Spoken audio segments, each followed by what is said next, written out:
नमस्कार। आओ सीखो के स्पोकन इंग्लिश कोर्स में आपका स्वागत।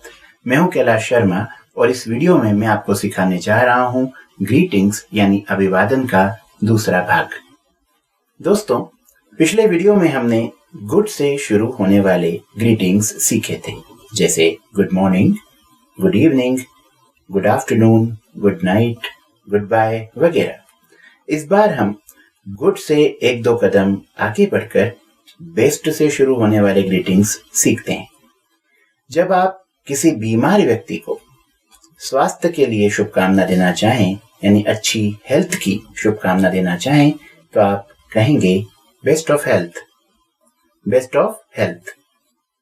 बीमार व्यक्ति से अस्पताल में मिलने पर या कहीं और मिलने पर, या आपको किसी के द्वारा यह सूचना मिले कि वो बीमार है, तो आप उसे कहेंगे बेस्ट ऑफ हेल्थ, यानी आपको अच्छे स्वास्थ्य की शुभकामना। सामने वाला आपको थैंक यू कहता है।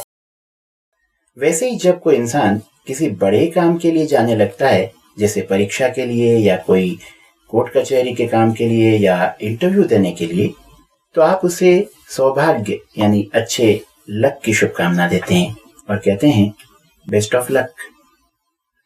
आप कहते हैं बेस्ट ऑफ लक, और अंडरस्टूड है कि जब आप ऐसी शुभकामना सामने वाले को देते हैं तो वह बदले में कहेगा थैंक यू। इसी तरह जब कोई मित्र, रिश्तेदार, पड़ोसी या परिचित यात्रा पर जाते हैं, तो आप उन्हें यात्रा की शुभकामना देते हैं और कहते हैं बेस्ट ऑफ जर्नी। आप उन्हें कहते हैं बेस्ट ऑफ जर्नी और वो आपसे कहते हैं थैंक यू। अब हम तलाश करें एक ऐसी विश की, एक ऐसी ग्रीटिंग की, एक ऐसी शुभकामना की जिसमें ढेर सारी शुभकामनाएं एक साथ शामिल हो, यानी वो शुभकामनाओं का एक गुलदस्ता हो, एक बुके हो, जिनमें अनेक प्रकार की शुभकामनाएं शामिल हो। उदाहरण के लिए, एक बीमार व्यक्ति यात्रा पर जा रहा है, कभी कभी मजबूरी होती है, जाना भी पड़ता है, तब आप उसे क्या कहेंगे? यह मान लीजिए कि एक व्यक्ति यात्रा पर जा रहा है पर परीक्षा देने जा रहा है, यानी उसको आपको यात्रा की शुभकामना भी देनी है और अच्छे लक की शुभकामना भी देनी है। ऐसे में जो जुमला इस्तेमाल होता है वो है all the best. All the best का मतलब है सभी प्रकार की शुभकामनाएं। या फिर हम कहते हैं best of everything. Best of everything और ऑल द बेस्ट दोनों का मतलब एक ही है, और दोनों का मतलब है समस्त प्रकार की शुभकामनाएं, यानी सारी शुभकामनाएं एक साथ। यहां भी आपको थैंक यू ही बोलना होगा। इस प्रकार हमने 5 विशेष देखी, जिनमें शुरू में या आखिरी में बेस्ट है। पहली है बेस्ट ऑफ हेल्थ, दूसरी बेस्ट ऑफ लक, तीसरी बेस्ट ऑफ जर्नी, चौथी बेस्ट ऑफ एवरीथिंग या ऑल द बेस्ट, यानी 5वीं होगी ऑल द बेस्ट।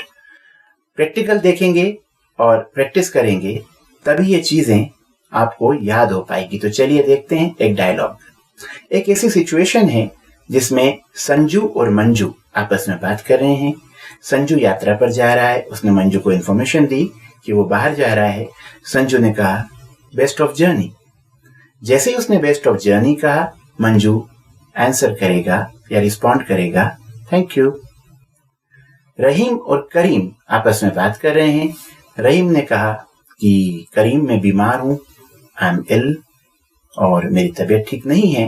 तो इस पर करीम ने उसे कहा बेस्ट ऑफ हेल्थ, और रहीम ने उसे आंसर में कहा थैंक यू। झूमा और झूमी आपस में बात कर रहे हैं। झूमा ने देखा कि झूमी परीक्षा देने जा रही है और वो यात्रा पर भी जा रही है, मतलब उसे परीक्षा देने दिल्ली जाना है, भोपाल जाना है, बाहर कहीं जाना है।